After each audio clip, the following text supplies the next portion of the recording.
fast. We're recording here. All right. So I'm here with Mr. Rick Elliot with Elliot and Smith Law Firm. That's the correct name of the law firm. That is correct, Elliot and Smith. And you guys do several things, but personal injury is the cornerstone. Or tell me a little bit about the firm. Sure. So you're right. It's Elliot and Smith, and we've been around here for a while now. And you're right. Pretty much all we do is injury type of work, or at least that's the vast majority of it. All we do is pretty much fight insurance companies. We don't represent people. We don't represent corporations or insurance companies. I generally don't do divorce work or criminal work. Done a few random for some friends of mine, but I try to not do those. Sure. But yeah, that's pretty much all we do is injury work. A lot of them is car accidents. That's probably most of my practice currently right now. I do a little bit of medical malpractice, very, very little, just because they're so expensive and so hard to win. Right. And then I also do a little bit of products liability type cases. Basically, if you're injured due to no fault of your own, due to somebody else's negligence, Elliot and Smith here in Fayetteville, that's what we specialize in. And, I'm going to freestyle here a little bit because you brought up something in my mind that I tell all my patients that are injured by another party and they're not at fault, that they need an attorney. And I actually require it in my clinic. So why is it important for a person who's not at fault for an injury to have an attorney? Sure. So specifically from a car wreck standpoint, I'll tell everybody when they come in to see me that, if this was just a little fender bender, property damage only type deal, you probably don't need an attorney. But I do think that anybody that was injured, they do need an attorney. And there's several reasons for that. First off is, you've kind of got two cases. You got an injury case and a property damage case. And generally speaking, insurance companies, as much as I hate even State Farm, I'll talk bad about them all the time, but as much as I even hate them, they're generally pretty fair when it comes to the property damage part of it. The car is worth what it's worth, or it costs what it costs to fix it. Sure. Generally speaking, it's pretty straightforward. Now, on the injury part, that's where I see insurance companies every single day trying to screw people over.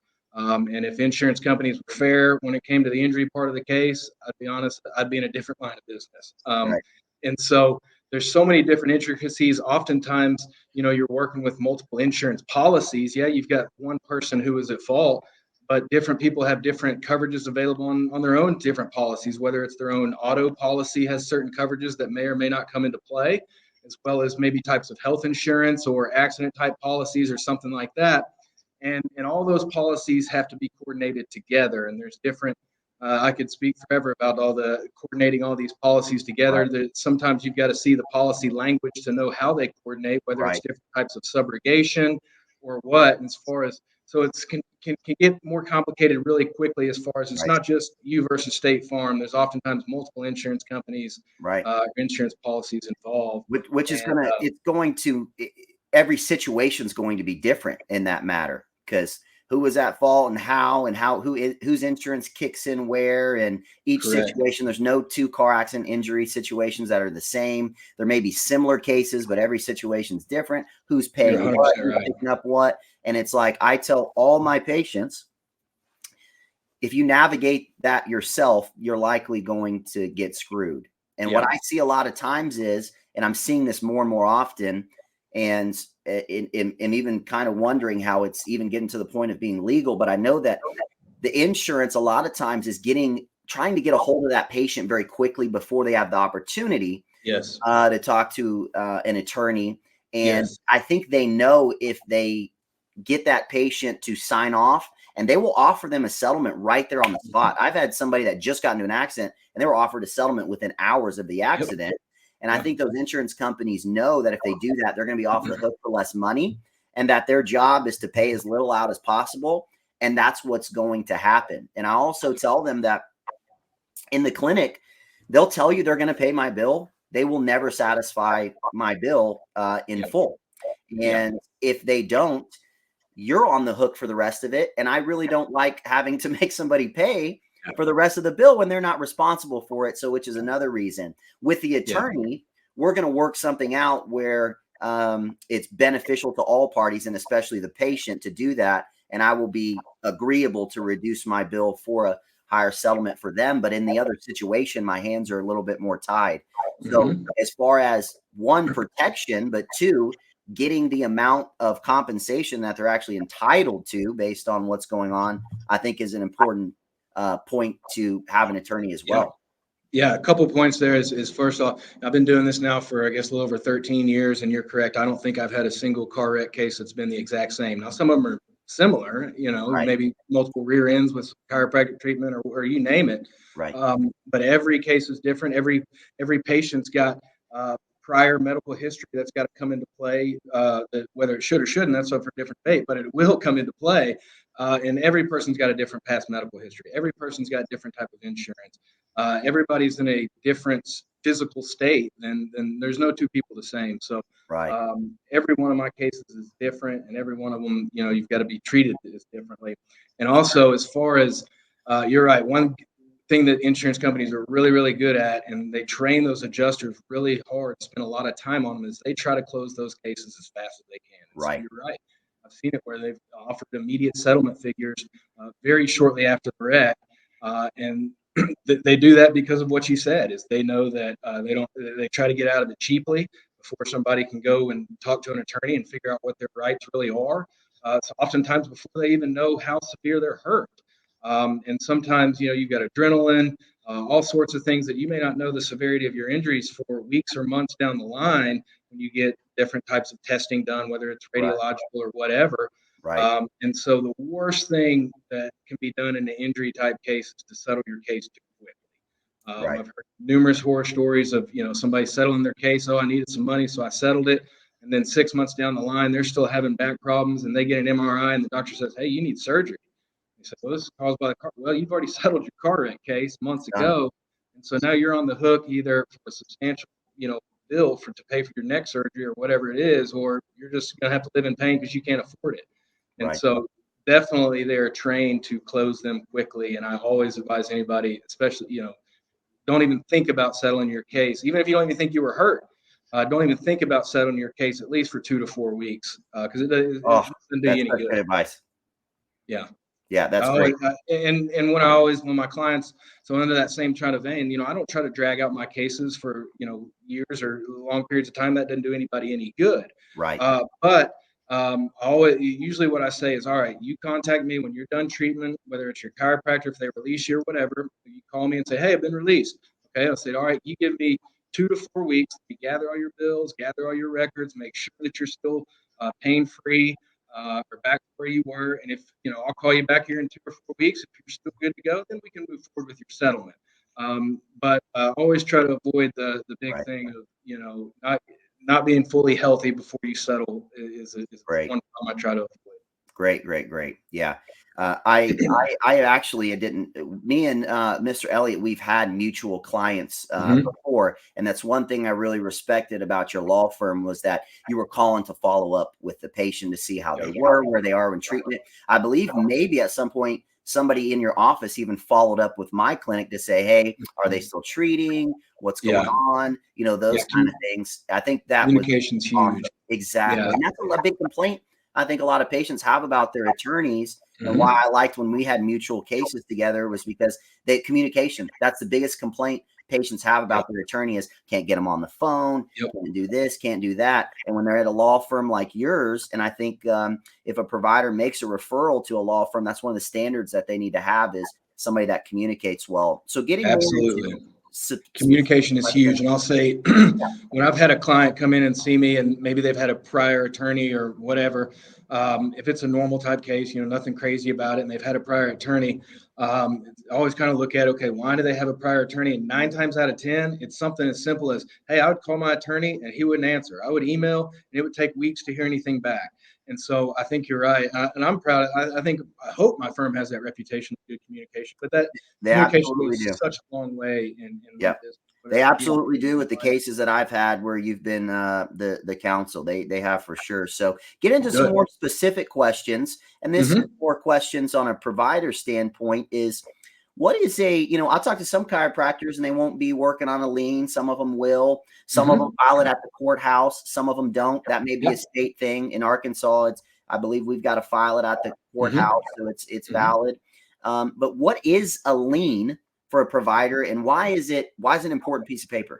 Sure. A lien it's basically it's a claim on somebody's property or assets usually to kind of satisfy a debt. So, and there's different types of liens, but in this type of situation, what you're specifically talking about, I think would be considered a medical lien. Right. And really that is a provider's way of protecting to get paid. Excuse me. In all these injury type cases, the at-fault insurance company, they're not going to pay a dime to the injured person or to their doctors until they, well, let me speak in Arkansas, I should say, right, until they agree on a figure, settle it, sign a release, it's over and done, and then they'll issue payment. So oftentimes that can be difficult for people to pay over long periods of time. Their bills can rack up, and most people can't afford that. And so what specifically a chiropractor or who name it, they put a lien on the case, and it's just their way of protecting to getting paid. And you're right, they do need to be filed in the courthouse. And there's different time frames. I'll be honest, I don't know off the top of my head the different requirements in Arkansas, but you've got to refile them. 6 months. 6 months, yeah. 6 months. Every 6 months, you've got to refile it. And so they can help get the provider protect them to get paid. But you also, from a provider standpoint, also got to be aware of the statute of limitations, because that can kind of come into play where in Arkansas, at least, the statute of limitations on a medical bill is 2 years. And so, yeah, you could have a valid perfected lien, but if it's 3 years after, the statute's ran. Now, the client obviously still technically owes the debt, but there's just no legal recourse for that provider to out of actually getting it. What you're saying is you need to understand how the lien works in your state. Like in Arkansas, we have to renew them every 6 months. And at 6 months and 1 day, the patient can get that check and there's no lien on it. And then as far as you also need to know the statute of limitations on that debt as well. And I've learned that the hard way. I'm not too proud to admit that, but I've had a patient that knew all that better than my office manager and I did, and she played those to her benefit.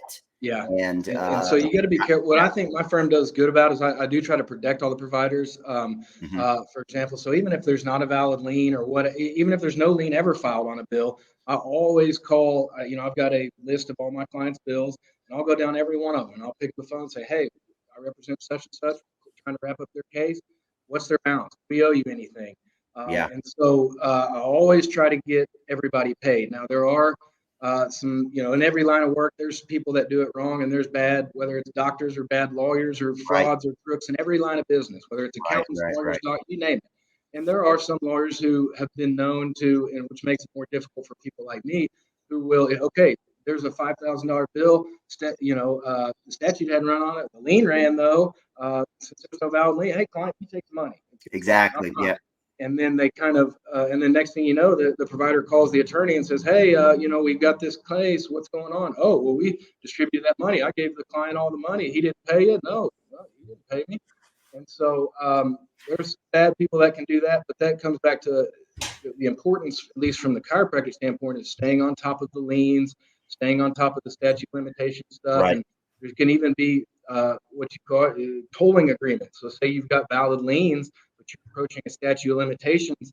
For example, a local hospital, Washington Regional, they do this all the time, and they'll send you a tolling thing that basically says you agree to toll the statute of limitations for X period of time or whatever, and then that way they still protect themselves, and then they can don't have to worry about the statute ran. Well, he signed a tolling agreement, so we can still get paid on it. So tolling agreements can come in sometimes too. I usually see that more with hospitals and stuff like that. I don't see them too terribly often.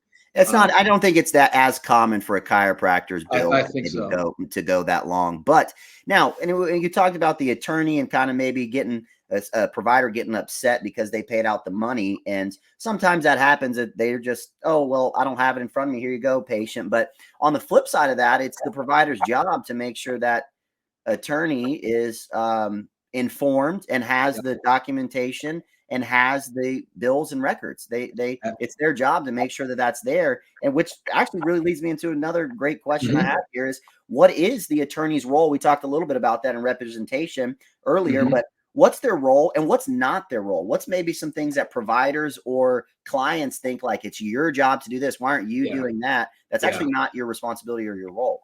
Yeah, that's a good question. And so most, most of the time someone comes sees me, they hadn't been through something like this. They've never been Right. through a car wreck, never been injured due to somebody else's negligence, and don't even know what to do.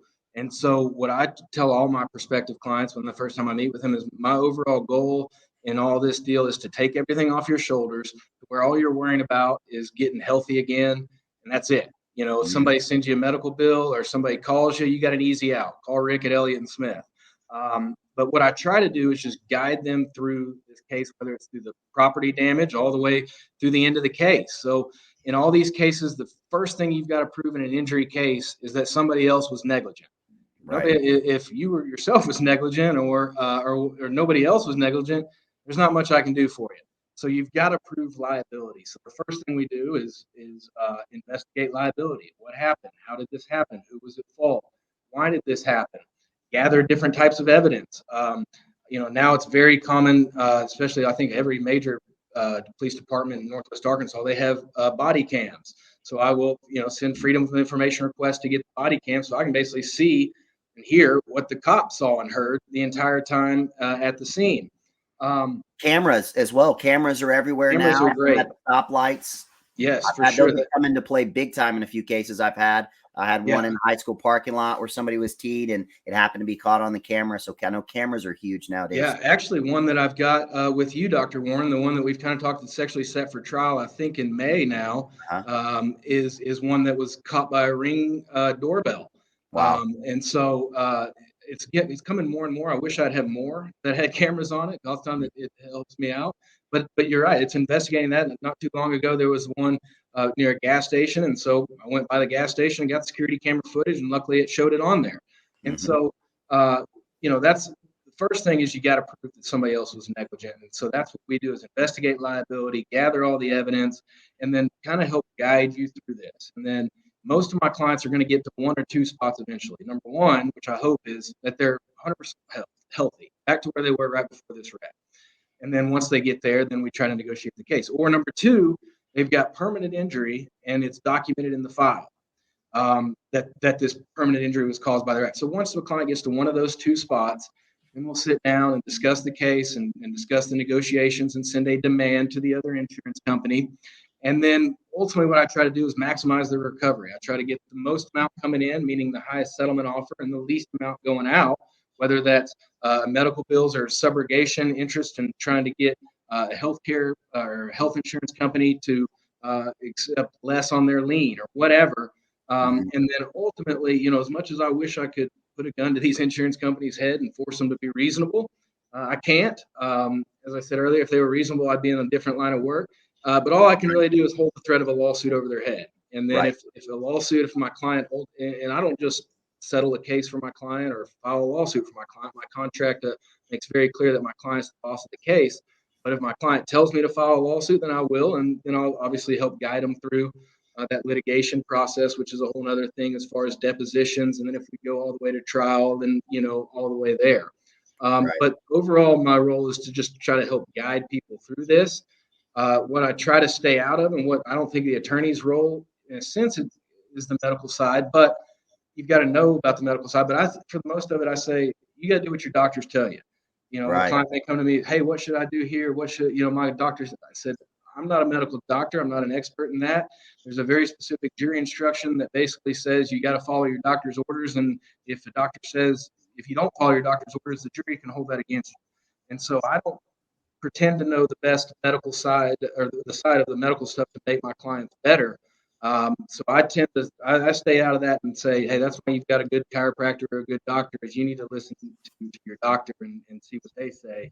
But in a sense, it does kind of overlap because you got to be familiar with the medical side of it and all that. To understand how bad those injuries are and to be able to understand what the doctor says is going on. So it takes correct. But I have no clue whether this patient needs to be referred for an MRI or you name it. And so I think the attorney's role is it does overlap with the medical side of it, but also you kind of got to stay out of it and let the doctors do their thing because they're doctors for a reason and they know the human body and the medical side of it better than I do. Wow, that's great. So without naming obviously any specific names, have you ever seen a provider maybe do something they shouldn't have or a little bit dishonest in these types of cases? Yeah, so I can't think of like one. Well, a specific instance where there's like, oh man, that's fraud or something like that, where, changing numbers or something crazy. But I will say in Arkansas, there's been, something called a chiropractic runner is something that we've run into. Um, Chiropractic runners, the ones that I've heard about, I think are borderline or probably is fraud, because what you get is, and I won't name the name of there's a couple or one or two in Arkansas. They're based out of Little Rock, but they got offices all over.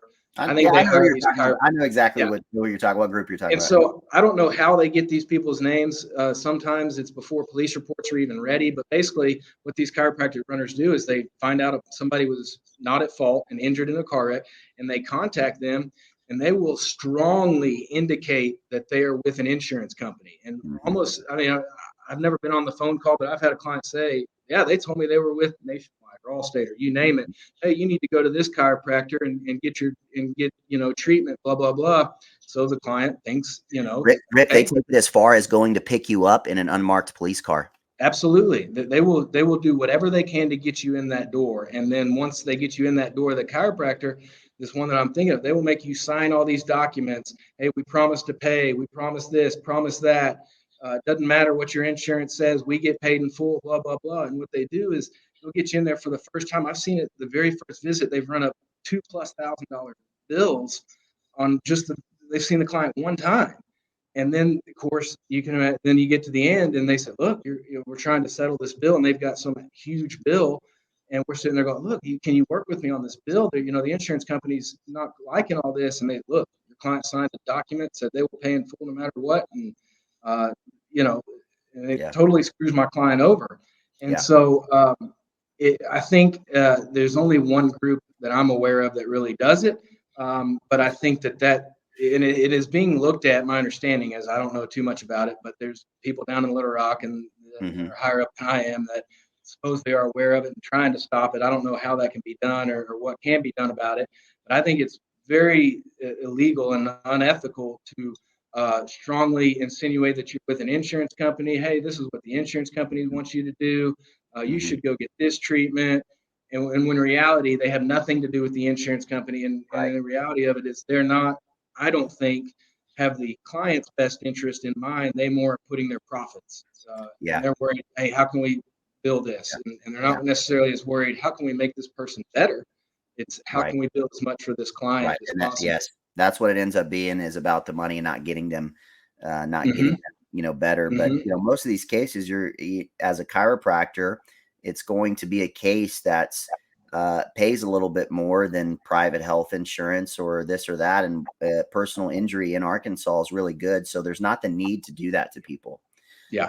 And I see it all over. We have a clinic in Northwest Arkansas that does that kind of setup. And I think it's just a matter of time before they get licenses pulled and maybe litigation comes down, or, somebody actually catches it on video or, something. But so basically providers may be in the way. That's an extreme way, but in the way they get them in, because I have a lot of clients that, and, state to state different, but, if it comes to discovery on how that patient got into your office and you went and physically picked them up, you sent them something you're in a car accident, so this is free, and you get them in and you kind of entice them to coming in, not they sought you out for care because they were injured. I believe that can kind of hurt the case. Absolutely. That could be argued as, no, that's just good marketing. Or it could be argued it's dishonest, but at the end of the day, it takes the strength of the case from here to here. If we go to a deposition and it's, hey, how did you find Dr. Warren's office? Well, I got a postcard in the mail for a free massage because I was in a car accident. And I think that can hurt the case potentially. You are exactly right. And those defense lawyers will always ask in my client's deposition of how they got, whether it's to me, I always object on attorney-client privilege, but to different doctors or however. And for example, they've tried to insinuate, well, your lawyer sent you to this person or whatever. And you're exactly right that as far as they use some of that stuff later to say, well, you didn't really go to that chiropractor because you were hurt from this car wreck. You went because, they offered you this and that or whatever. So it certainly can hurt the case, but I think there is a fine line, though. There sometimes can be between fair, good marketing tactics as opposed to unethical, illegal giving false promises and making false statements. And so why that needs most to be avoided. chiropractors and providers, I think, do that is because they know most of these cases aren't going further than, a settlement or deposition, if that most of them don't go to. So they're fine playing in those lines of, well, nobody's going to ever wonder this. But I always encourage all providers that I talk to, not just chiropractors, but I talk to a lot of other providers, that physical therapists, medical doctors, few surgeons, that in that, which a lot of those people aren't doing that. It is mostly chiropractors that have that kind of tactic. But if you have that kind of it used to be called ambulance chasing runners. That's a new term I've heard. But if you have that type of marketing strategy with it, it's kind of a matter of time before, not blackballed won't be the word, but if you come up with the same insurance company on a case down the road, they're going to know that, right? Because we deal with a lot of the similar adjusters and similar companies and similar lawyers in these cases. And so if you go, I do know there's without also naming names, a defense lawyer I've known for a long time who represents Shelter here in town, but he was telling me about another lawyer in, I think it was Fort Smith, and basically Shelter found out that this lawyer, and I think it was like a pain management, I can't remember the type of doctor it was, basically doing some fraudulent stuff and all this stuff, but they couldn't quite prove it. And so Shelter basically said, any case where we've got this lawyer with this doctor, we're not paying a dime on that bill ever. And so it can get back to the insurance companies. I promise you, they have in-depth notes on every type of attorney, every type of chiropractor, every type of doctor, whether, for example, from a lawyer's perspective, okay, will this lawyer go to court, or will this lawyer, what does he settle his case? They know all that. They know what's going on, and they know everything about the chiropractors as well. They've got huge databases. You're talking; these are some of the biggest corporations in America. And so they have a lot of help on their side, and they've got a lot of details about myself and about you. I promise you that. Yes, absolutely. So what are some things that providers can do, not to make up, I want to be clear here, but they do that helps their patient strengthen the case for their patient and make your job easier? And that's not like, hey, a provider needs to put this in there for all the patients. But when it's this situation and the provider conveys that it's this way, it makes it a better, strong case for the injured party and easier for the attorney to communicate to the insurance company that this is going on. Yeah, I think it's kind of a case-by-case basis, but the key in all these injury cases is documentation. And so, excuse me, for example, if I say, hey, I've got Jane Doe over here who went to this chiropractor and he's having neck pain and back pain. Let's go in one ear, out the other. But if I've got a medical record from the chiropractor that says Jane Doe was involved in a car accident on blank date and having X, Y, and Z symptoms, and here's our treatment, then we can get you compensated for that. And so I think the key is proper detailed documentation. And so whether that's, just documenting the injuries, one time, a good way that this can really helpful is pre-existing conditions. For example, I've had clients that have treated with the chiropractor before, then they get correct, and then they're treating again with the chiropractor. And then I've seen where chiropractors just put this generic little notes. Well, the insurance company knows about this other stuff. And so it helps to be able to differentiate the pre-existing stuff from the current stuff that's being caused. So, and like if the patient's treating like maintenance wise with a chiropractor, a physical therapist, checking up with their doctor, there needs to be a clear line and delineation between they're just coming in once a month to get an adjustment. They're paying free, they're doing it for their own maintenance purposes on their behalf. And then now we have new injury, new symptoms, new diagnosis, new mechanism, new everything. And I've seen it before, and I'm not criticizing anybody, but as far as you get the prior records and you get the records after the wreck, and they almost look the same as far as the same format, same everything, and you would not really know that the situation was as you just described, that, hey, actually, this patient was here for mainly maintenance stuff. So it wasn't anything traumatic or anything like that. But now they are here for something traumatic, and just first glance at the records, they look the same almost.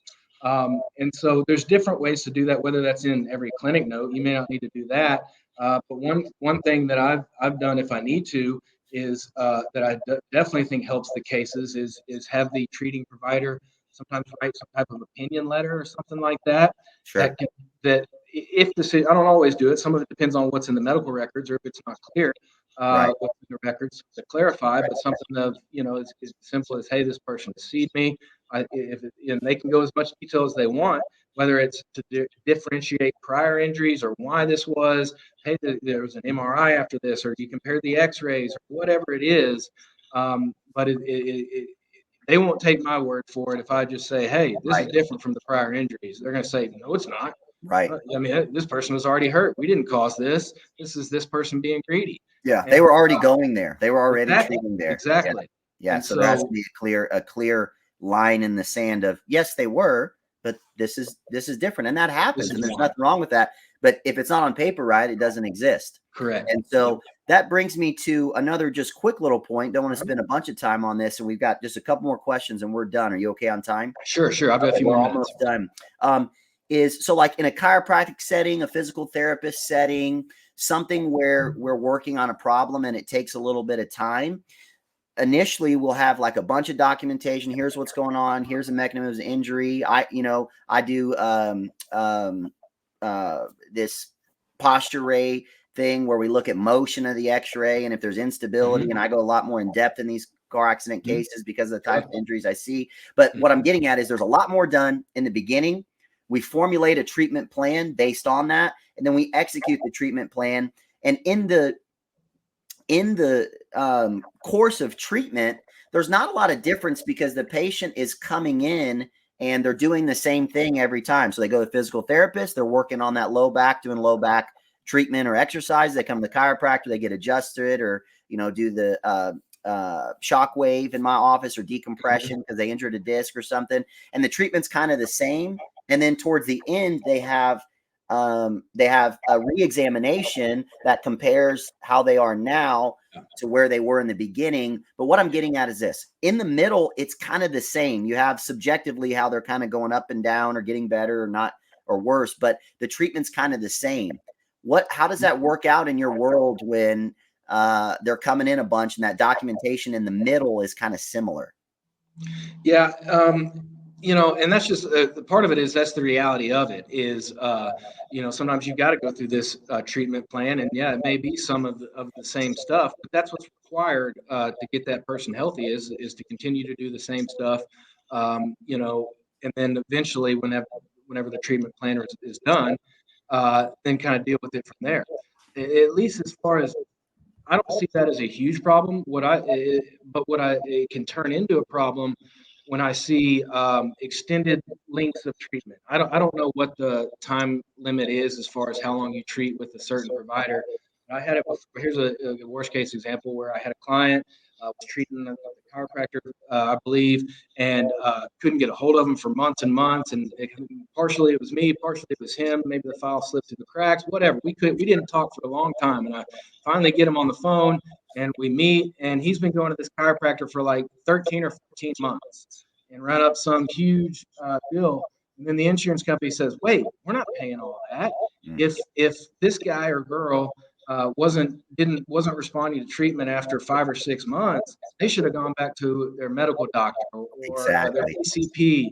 But to continue to do that for a 13 or 14-month period, doing the same thing over and over and over and not seeing any results, and then just being like, well, you pay for it all. The insurance company say, no, we're not paying for all that.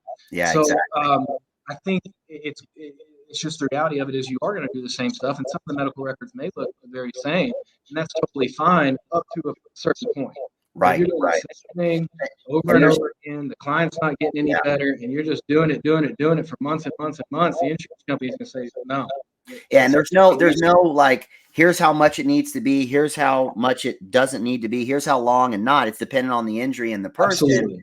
But there's this arbitrary gray area where you can look and go, okay, you diagnosed them with a sprained strain and they've been there for 6 months, when the medical literature that they all have shows that would have self-resolved in 4 to 6 weeks. Like this client, there was no additional diagnostic testing, no additional follow-ups with his PCP or anything. It was just like 13 or 14 months of just the exact same chiropractic treatment over and over and over, not seeing any better. And they said, wait, he should have been referred a long time ago. Why was he not getting better? Was there something else? And so if I remember right, that was a tough one to kind of settle. Yeah. So yeah, and a big thing chiropractors and providers wonder is like value, price value of cases. And what I tell a lot of providers on why they need to, when they get to that point, the patient's not getting better, let's get additional imaging. Let's go back to the PCP. We never want as chiropractors, we're more naturally health oriented, so we don't want to have surgery and this or that, but a surgical consults, okay, and these types of things, and how this won't make any of the chiropractors I work with mad, but if it's just a chiro case only, it's not as well documented, not because their documentation is bad, but if it's just in a chiro office, it's not, and I hate to use the word valuable because that like puts a monetary thing on it, but I know what you mean. It's not as valuable of a case. It's just in the chiro office, couple months. It's like there's not enough medical bills to really do anything with it. Maybe not as much documentation. So it's important to have a team aspect. And a lot of chiropractors, some physical therapists, but some people, they just like, I just want to keep them just in here. And that actually not only doesn't help the patient, but doesn't help the case really either. Yeah, you're right. And it's a case by case basis. Sure. And as far as the value, even some, you take 5 different clients that were just rear-ended and went to a chiropractor only. Well, those 5, even though that sounds very similar, they'll probably all be different valuations. Right. Just because the insurance companies love to even look at, okay, let's look at the property damage. How much damage was done to the vehicle? And so you could have some where there was substantial damage that totaled the vehicle. And on the other spectrum, you could have some where you've got to look twice to even see where there's even any property damage. And so there's one thing about, at least in America, is we have a great judicial system, but the only reward there is a monetary award. And so you try your case to 10 different juries, you're going to get 10 different amounts on the same case. Right. So every case is different. Right. You're right. There's no set timeline on, okay, I can only treat this client for X amount of times and then they'll quit paying. There's nothing like that. But after a while, start to raise some red flags or something like that. Yeah, you brought up a great point of all the different like areas of a case and the different situations. Like I've had cases that because the county they were in and it was Caucasian people that hit somebody that was an African American, and because it was in this town, like that was a big factor to the case. Yeah. Like, there's so many different factors, and I think providers need to start learning some of those things and network with attorneys to learn those factors and learn some of these things so they can just do right by their patients. And what I'm trying to do and what the adjuster is as well is trying to predict what a jury would do. So you're right. They look into everything of what county is this in, what judge would be in there. What is it? Does this lawyer try cases? I even flatly had an adjuster, it's been a little bit, told me I would have probably paid you twice as much if you were over in East Arkansas, but you're in Benton County in a conservative district. I'm not, they're not giving big verdicts on that. Yeah, they understand. But so what are maybe a few things that providers really need to know in their state? You can't speak for all states. Every state is different. Okay. Some states are similar. We're similar to Missouri. But we're wildly different from Minnesota and Florida. But what are some things that providers really need to know about their state? Couple piece of information. And is there any resources out there? I don't know of any that there are that you can go and learn. You're right. About your state. Yeah, it is. Every state is, for the most part, pretty different. Some states are similar than others. Not all of them are as, pretty much got 49 that are relatively easy. And then you get Louisiana, they're a little bit different and everything, but every state is different. And so it comes down to the main things you need to know is what we started this conversation off as far as the basics of lien laws on when you need to do that. And statute of limitations on medical bills varies from state to state. In Arkansas, I believe it's 2. Other states are up to 4, or maybe even 5 years. And so that can be very important. And then something that's very important as well is just is the state that you're practicing is what type of court system is it? Is it a fault state versus a no fault state? So in some states, for example, I'll speak from Arkansas. If you're injured, you make a claim against the other person's insurance company, and then they pay for your medical bills and your pain and suffering and all that. In others, but in other states, I'm trying to think off the top of my head. I can't remember off the top of my head what a no-fault state is. But then it's okay, you're not filing a claim against the person who's at fault insurance company. You file against your own insurance company. And then it can get a bit more intricate than that as far as the no-fault states, because then you sit there going, well, how do I get compensated for pain and suffering? And I'm speaking more just because I don't really know exactly all this laws, but I think there's a bright line, or a fine line, excuse me, as far as when you can sue the other person in a no-fault state. I think there's different rules of it's got to be a catastrophic injury. That may not be the word that the law uses, but for serious injuries, you may be able to sue this person.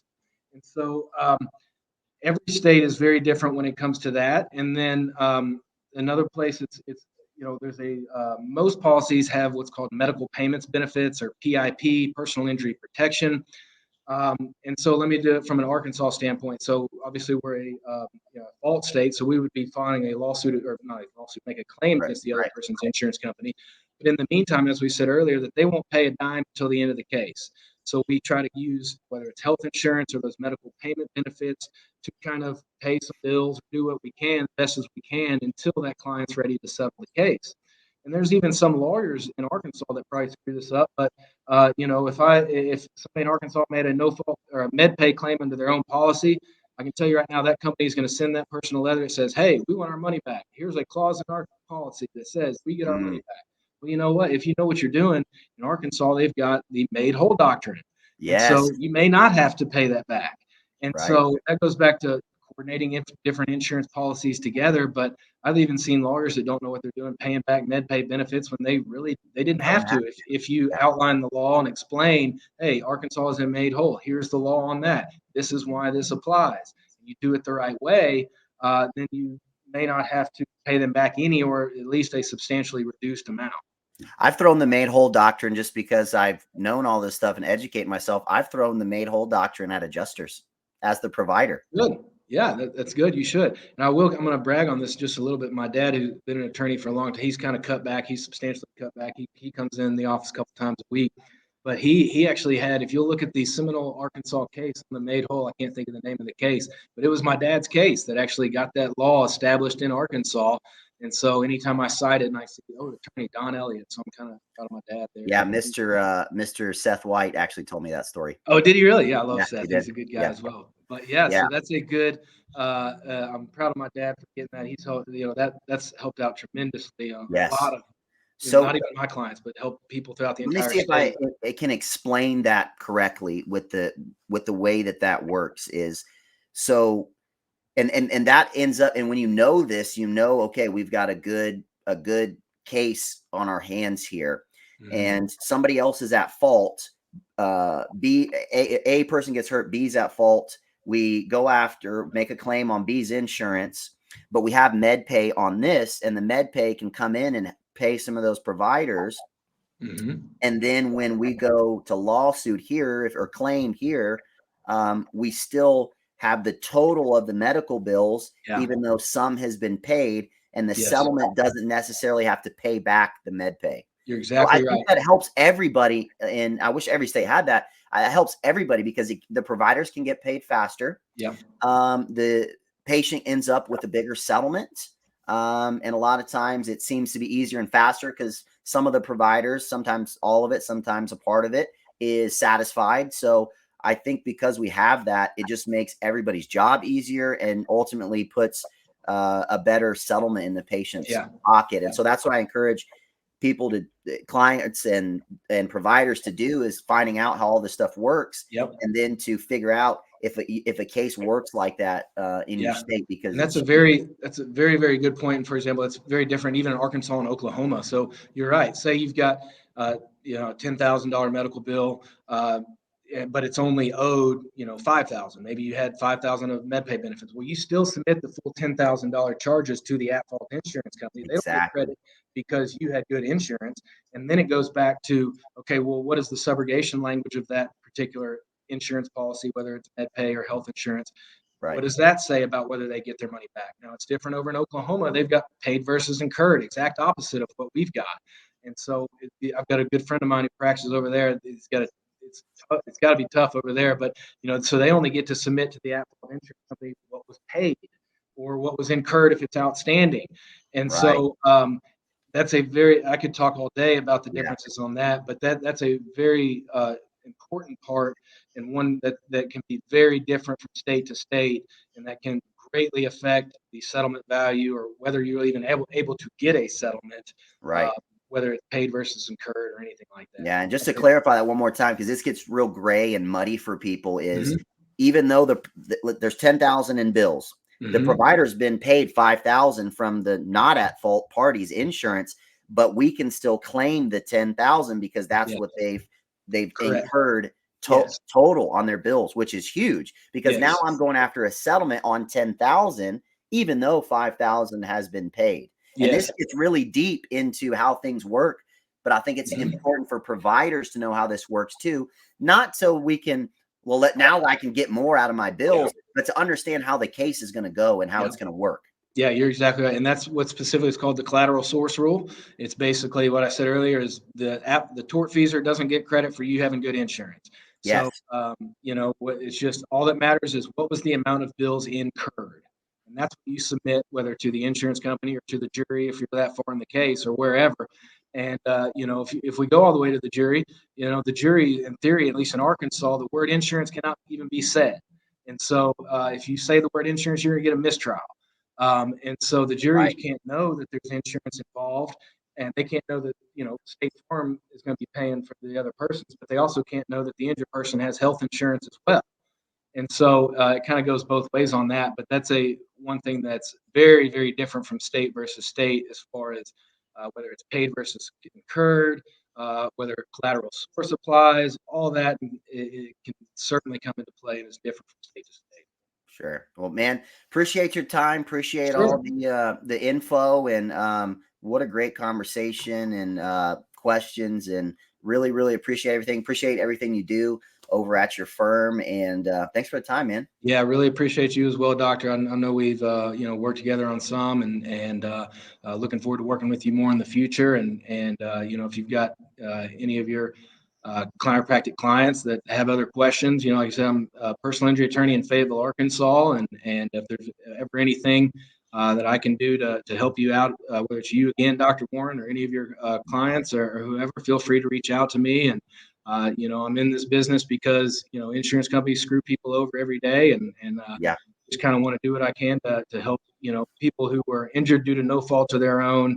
They get screwed over all the time, and I try to do my best to try to help people get better. Awesome. Well, we majorly, majorly appreciate that. Appreciate you, Dr. Warren.